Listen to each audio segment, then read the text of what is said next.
I'm Noreen and welcome to my kitchen. And you watched me make some ham stock previously in a different video, and now I'm going to make some, I'm making some pressure canned split pea soup. So what I've done is, this is the ham stock, but I've added 4 bags of split peas to it. Okay, and I picked them over and I rinsed them and I dropped them in the pot and I brought it up to a simmer. Now, you don't want to put dry peas in the bottom of a canning jar because peas do this. They foam and they will not can properly. So peas are like rice. They're very, very starchy. You have a density and starch issue. So you never want to put dry peas in a canning jar and pressure can them. So what I'm doing is I'm waiting for this to come up to the proper consistency. These peas are not done yet. When they are soft, you will know it. They will turn to mush. And you don't want them to be completely liquefied, but you will know when they're ready. It will become thickened and all of the starches will be released into the broth, and that's where you want it. So these have another, I'd say, 15 minutes to go. But this is a big pot, okay? So I'm going to just put the lid like that, and I'm going to come over here and show you what else we have done. Just like when I made the chicken soup, okay? That stock that I made had lots of onion and carrot and celery already in it, had my seasonings and whatnot. But I want a little bit more of that in my soup. So just like I did with the chicken soup, I've added about 2 stalks of celery, 2 small carrots, and a half of a medium-sized onion to each jar. I'll let you see that. And then this is the ham that we took off of the ham bone before we made the stock. And this is the ham that came off of the ham bone while we cooked the stock. I'm going to mix these together, put them in the jars just right on top, just like so. We put a little handful in each, and we'll distribute this because this shredded ham is absolutely divine. It tastes just like a little bit of a smoky pork tenderloin, and it's delicious. You don't need a whole lot in each jar to make a satisfying serving of soup. So we're going to wait for this soup to come up to the right consistency. We're going to let the dog in and we'll be right back. Okay, I have finished stewing up my, pea soup broth here. Now, like I said, there are 4 bags total of split peas in here, okay? So that's a total of 8 cups of dry split peas. Now, I don't know how much broth was in here. This is a 16-quart pot, so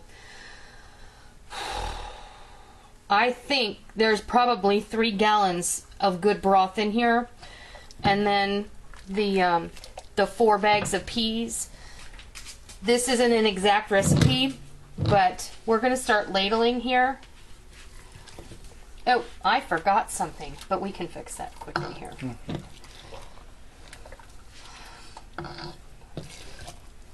I'm just going to start ladling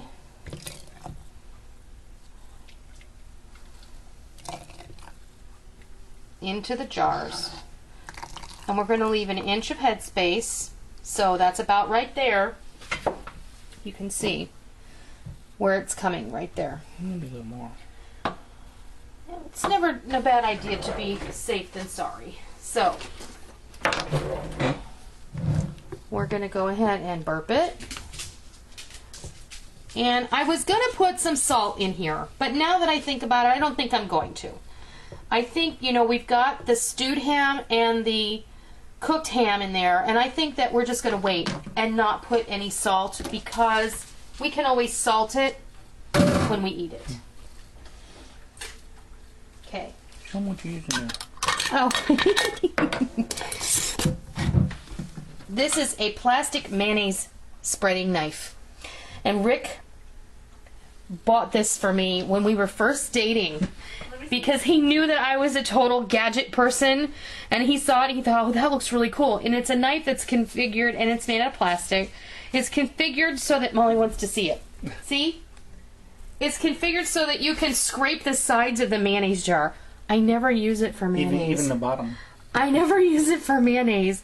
And one day I couldn't find my jar burpee thingy, so I grabbed this and I rinsed it off and I used it, and it's perfect. You know why?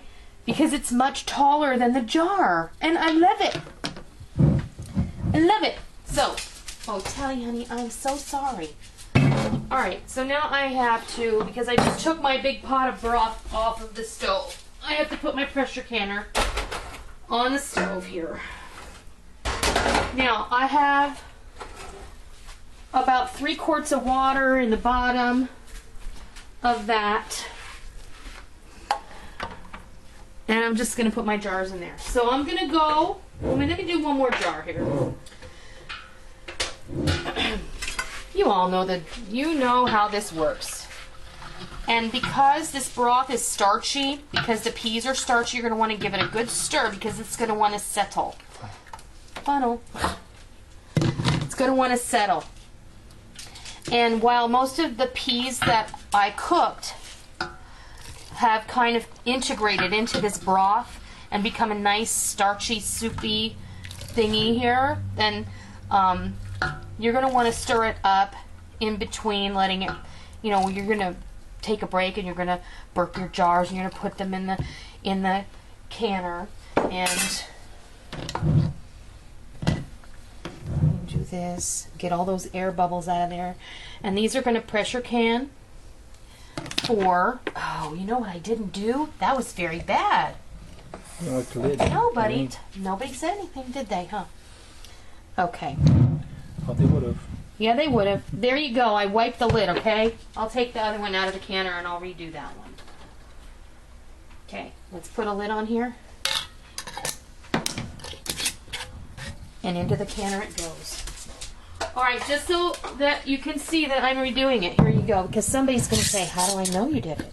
Well, you're not. You're not going to know that I did it, are you? Unless I do it.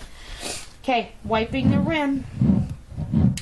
Please make sure you wipe your rim or you won't have an unsealed jar and your husband will have to eat it for dinner.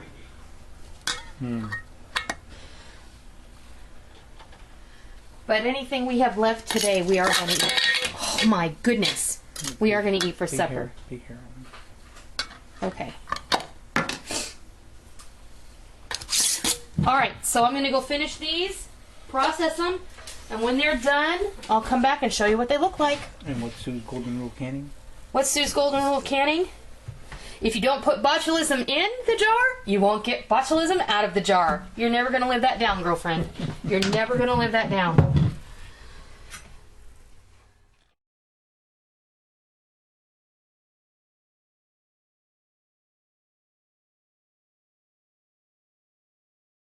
Okay, everyone, it is now Sunday evening after supper, and I cooked these off. I pressure canned them for 90 minutes, and you can see I just took them out. They're bubbly, bubbly.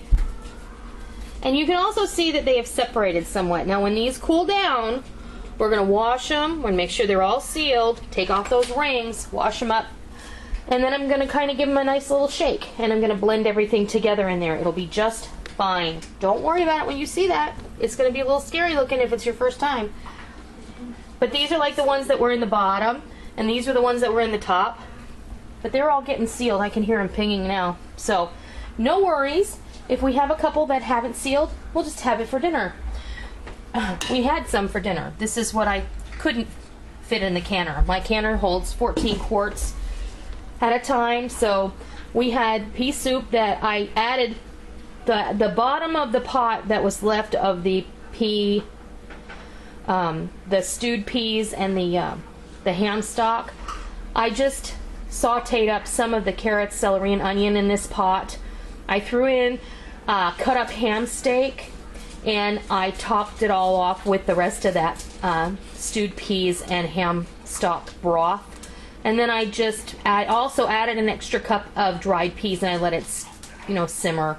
And that's what we had for supper, and it was really delicious with some biscuits.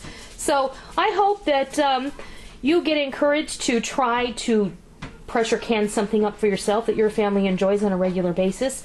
This is going to take us all through the winter and probably through next year. We'll probably, there's 14 quarts here. That's 14 meals.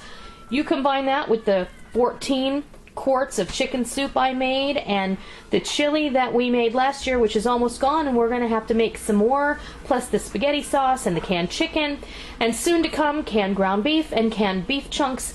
You know, all of those things add up to a really nice supply of homemade fast food. So I hope you try it, I hope you love it, and until next time, I'll see ya!